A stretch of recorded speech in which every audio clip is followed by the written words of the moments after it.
Hi folks, welcome to After the Checkered Flag here in Houston at NRG Stadium after the third round of Monster Energy Supercross.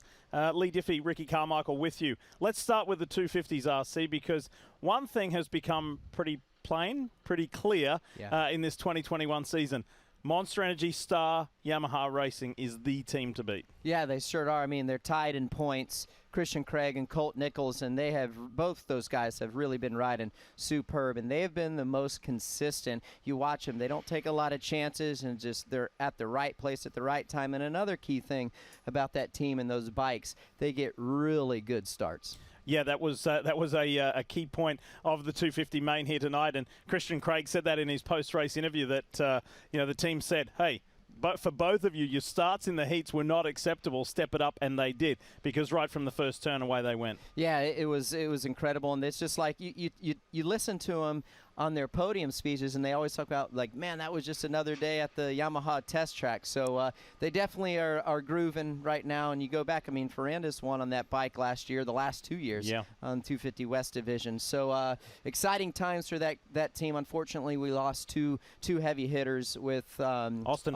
Fortner and RJ Hampshire. So hopefully they'll have a speedy recovery. We got to keep our eye on your man, Jet Lawrence. Yeah, Jet Lawrence and Joe Shimoda. That's right. Third and fourth in the championship points. Jet Lawrence getting another podium. And Shimoda, we kind of said it before on the broadcast, Shimoda's like the quiet achiever in the group. Doesn't do anything flashy, but he's always there. Yeah, I mean, you go back to last year, he got third in the championship, and he never was on the podium. Yeah. Just knocks down those fourths, fifths, and I like that. It shows his composure on the bike, and he's able to he just gets out there and rides his own race. He stays out of the chaos and knock them down, and eventually those fifth and fourths will turn into thirds, seconds, and so on. Yeah, exactly. So heading to Indianapolis next week, the 250 East Championship is all locked up, like Ricky said at the top, with the Yamaha teammates. Colt Nichols getting his first win in 2 years, a fantastic result. They're locked at the top, tied on points. Jet Lawrence is third, and it's going to be super interesting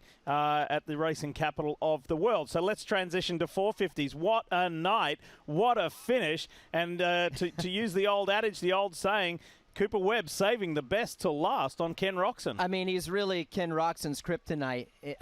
We've seen this happen so many times, whether it's for first, whether it's for second. I mean, the closest finish in Monster Energy Supercross history was between those two. I go back to Oakland last year, where Cooper Webb passed Ken Roczen on the last corner right before the finish line, but that was for second. Eli Tomac won that race, and it's good.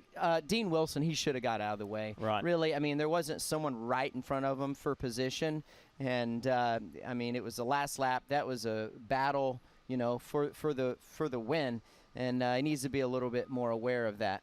So I'm going to ask you a question here on After the Checkered Flag that one of our production guys here asked after that race. How does Cooper Webb just seem to turn nothing into something? How does he, he was not spectacular in the first two rounds. He was just, it was a workmanly effort.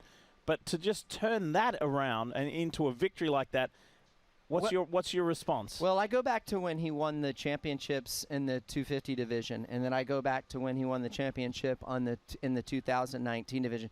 He is a guy, he is a fighter, and he knows what it's like. He's a fighter, that's it. Yeah, he knows what it's like to win.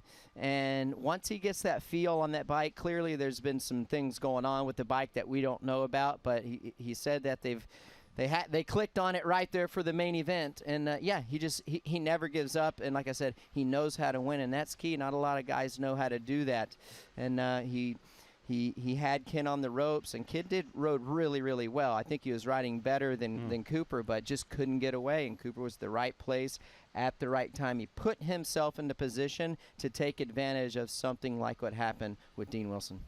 Ken Roczen, not pleased with that second, but importantly, he goes to the top and he leads the championship heading to Indy by 1 point.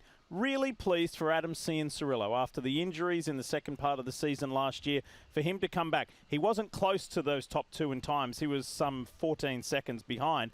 But for him, that's good confidence building after the crash on Tuesday night. Certainly, and what I heard from Adam Cianciarulo on his post-race podium interview. He says it was a good night for him because he never felt like he got out of his comfort zone, didn't really have any moments. So if you're Adam Cianciarulo, that's what you're wanting to do. You're wanting to put those type of rides in. He'll continue to get better. Remember, he had a surgery done in the beginning of December, so he didn't have the off season that he wanted to. So we're going to expect him to continue to get better and put rides in like we saw tonight. And as we focus forward to Indianapolis, we kind of gather everything up here in Houston after this first residency, because the 17 races this year are playing out at just 7 venues. So this is the first of more to come, of either double-up events or triple events at the one venue.